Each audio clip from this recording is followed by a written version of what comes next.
We have been taught and we understand that we must do as the Lord commands.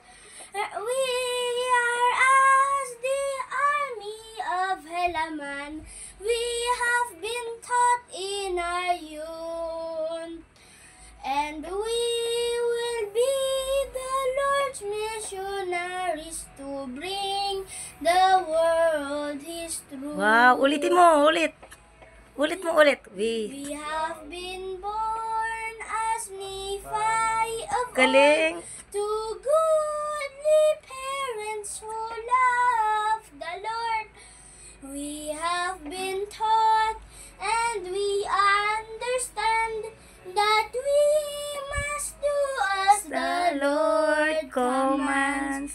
We are as the army of Helaman.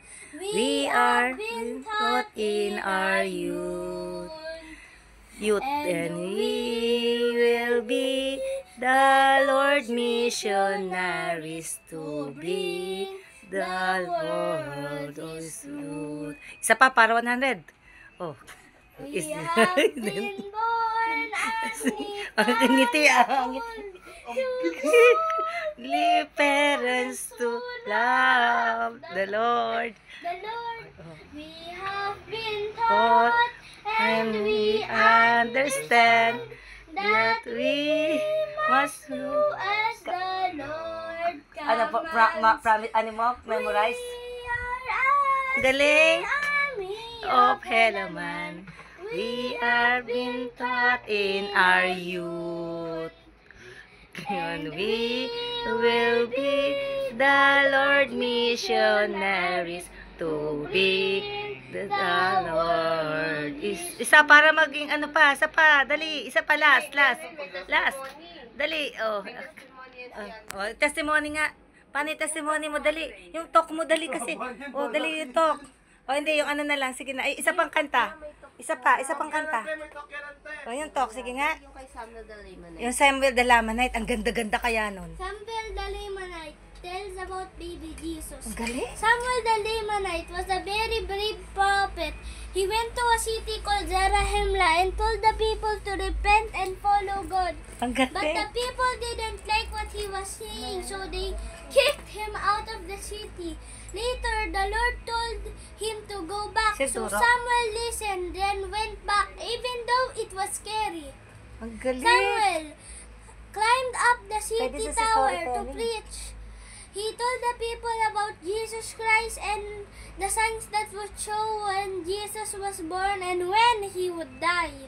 Some people didn't believe him and threw rocks and arrows at him. But Heavenly Father Heavenly Father protected Samuel and none of the rocks or arrows hit him.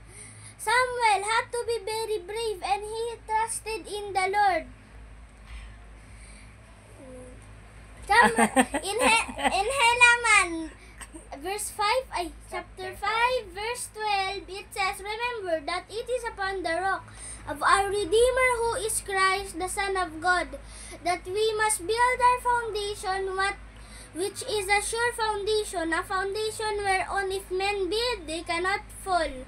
Because Samuel was faithful and trusted in the Lord, he was protected. This Galing. story helps me remember that when we put our lives on Jesus Christ, He will help and protect us forever.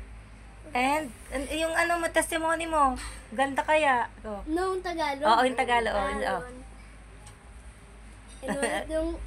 Gusto ko yung last mo eh. Pag natutunan ko po, pag inutusan tayo ng Diyos, kailangan po gawin natin ng brave at hindi susuko.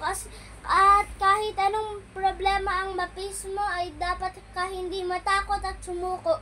Kasi pag sumuko ka, that means sayang ang progress mo kasi hindi mo tinuloy. Because if there's a problem, there's a solution and God will help you if you have faith and trust in Him. Wow, ang galing.